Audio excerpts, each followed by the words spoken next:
23 февраля– это день рождения одного из самых известных русских художников-авангардистов Казимира Малевича. Первые 30 лет XX века были полны самыми бурными событиями. И эти события касались самых разных сфер жизни. И жизни общества, и политики, и науки, и искусства, и быта, и технологий, всего-всего. Если мы будем говорить об искусстве, то здесь, конечно, взрыв новых художественных течений. Кубизм, футуризм, кубофутуризм, абстракционизм, лучизм и так далее. Все названия, почти все заканчивались на «изм». И в середине XX века решили все эти направления объединить вместе и назвали это направление авангардизм. И вот Малевич тоже был одним из авангардистов. Он был создателем своей концепции, своего направления, которое называлось супрематизм.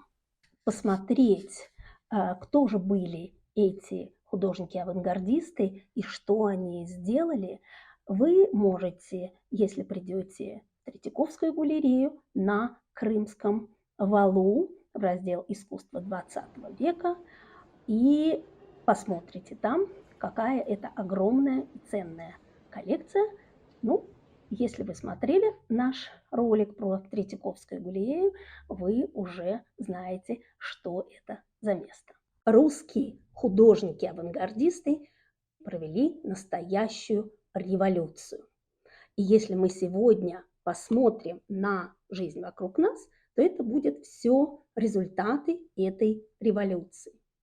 Дизайн, реклама, предметы быта, современная архитектура. Все, что сегодня нас окружает, это все сделано благодаря тем изменениям, которые внесли в искусство художники-авангардисты. Ну вот что далеко ходить. Даже чашка, из которой я пью, это не чашка, это кружка. А раньше из кружек никто не пил. Ну и дизайн, вы видите, это Малевич. Для того, чтобы понять, какую революцию произвели авангардисты, нужно сравнить их искусство с традиционным, привычным нам реалистическим искусством. И вот я вам могу показать картины в реалистическом стиле написанные, которые висят у меня дома. В них обязательно есть сюжет, в них обязательно есть композиция. Вот море – это предмет изображения, как оно красиво написано. Вот другая картина, где художник Милорадович показал свою квартиру на Мясницкой улице, где он жил, свою мастерскую. Здесь сидят два мальчика. Это все предметы, которые нам понятны, которые мы узнаем. Ну и вот это особенно маленький такой этюд, он показывает нам район Москвы, чистые пруды. Ну и сейчас, да, там мало что изменилось. Это предметы, которые изображает художник-реалист. Он изображает узнаваемые предметы, он как бы пытается как можно лучше скопировать окружающий мир. Вот это подход традиционного реалистического искусства. Такую живопись авангардисты называли предметной живописью, потому что здесь есть реальные предметы. Пруд, деревья, дети, окно, цветы, ну и так далее. И вот эту предметную живопись такой художник-авангардист, как Малевич, абсолютно отрицал. И большинство художников-авангардистов такую предметную живопись они отрицали. И отрицали они ее прежде всего потому, что она совершенно не соответствовала тому миру и тому времени, в котором они жили.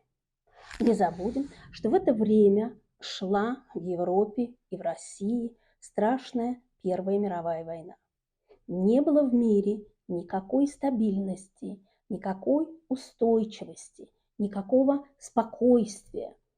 И этот мир, к которому все привыкли, он разрушался у людей на глазах. И вещи, и предметы, которые составляли этот мир, они тоже разрушались, они как бы распадались на части. И молодые художники пытались это показать с помощью новых художественных средств. И революция, которую сделали художники-авангардисты, она заключалась прежде всего в том, что они отказались копировать окружающий мир и подражать ему. Они хотели создавать свой абсолютно новый, ни на что не похожий мир. Малевич говорил: живописцы должны бросить сюжет и вещи, если хотят остаться живописцами. Почему? Малевич говорил: сколько бы мы не распределяли мебель по комнатам, мы их не увеличим и не создадим их новые формы. И сколько бы ни писал художник лунные пейзажи, коров и закаты, это будут все время одни и те же пейзажи, коровы и закаты. Он даже говорил, что копировать природу и повторять природу – это то же самое, что воровать у природы. Революционное искусство Малевича, созданное им направление супрематизм и, собственно, его картины сегодня можно увидеть в собрании классического русского искусства XX века. В музее, с которым вы уже знакомы, это музей Третьяковская галерея. Вот мы сюда пришли, чтобы показать вам, что черный квадрат находится здесь и висит в этом зале, посвященном Малевичу. Вот если вы внимательно посмотрите на картину «Черный квадрат», она не идеальный квадрат, у нее неровные стороны, и это было сделано, конечно, Малевичем специально. И Малевич не рисовал свою картину чисто черной краской. Он был настоящий художник, поэтому это была смесь красок. Там были и красные, и черные, разные цвета он использовал для создания вот этого глубокого черного цвета. Но если вы посмотрите внимательно, то там есть трещина на этой картине. Это не абсолютно ровный, как напечатанный черный квадрат. И это все нам говорит о том, что это все-таки художественное произведение. Искусство, которое существовало до футуристов, до Малевича, до 20 века, искусству, собственно, было доступно все. Искусство могло изобразить все. Если искусство может все, и искусство есть все, то искусство может быть ничего.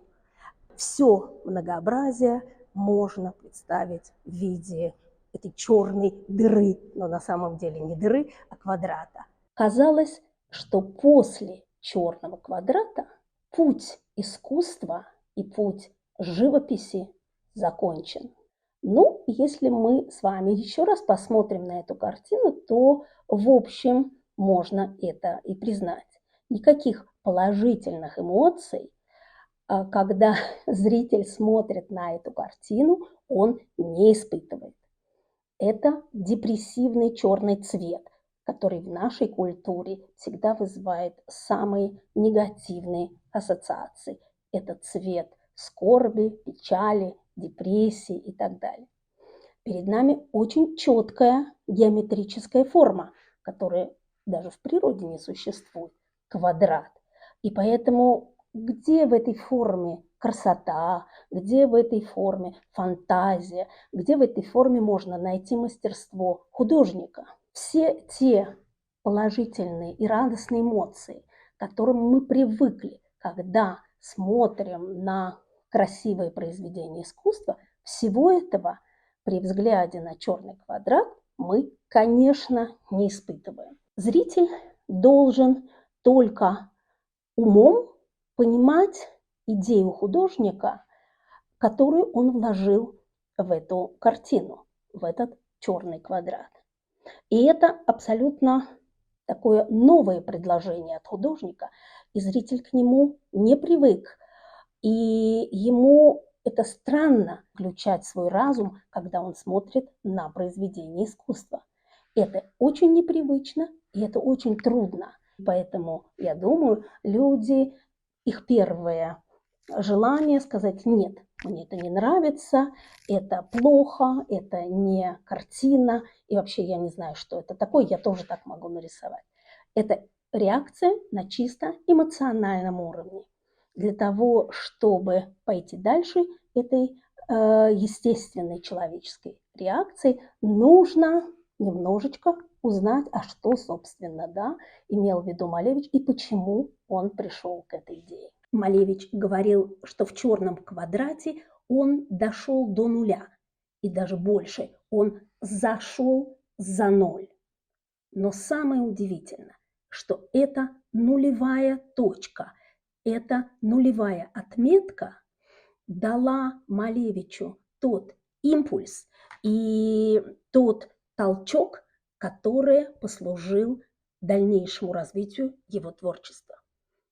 Посмотрите, в соседнем зале находятся работы, которые Малевич написал уже после «Черного квадрата», работы 20-х и начала 30-х годов. И на этих картинах мы уже видим не только геометрические формы, которые Малевич так любил, треугольник, круг и квадрат, и все в черном-белом цвете. Нет, здесь уже есть и геометрические формы. Здесь появился цвет, и его очень много. И здесь появились даже условные фигуры. Скажу больше, в самом конце своей жизни Малевич снова стал писать картины в реалистическом стиле. То есть он вернулся к тому, что он так яростно отрицал в начале своего творчества. И вот это один из автопортретов Малевича, который написан не только в реалистическом стиле, но который дает нам явную ассоциацию с картинами итальянского возрождения. Это удивительный пример развития творчества, развития человека. Это пример, который дает нам надежду на то, что даже из самой черной дыры, даже из самого мрачного и депрессивного черного квадрата всегда возможно движение вперед и развитие. Ну и закончить я хотела на том, что надеюсь, что вы узнали больше о том времени, когда жил и думал, и писал Малевич, и что теперь его картина «Черный квадрат» не представляется вам такой непонятной и загадочной. Ну, буду рада, если вы напишите, помог ли вам мой ролик разобраться с Малевичем и с его черным квадратом. Но я очень надеюсь, что помог. Ну, напишите. Счастливо!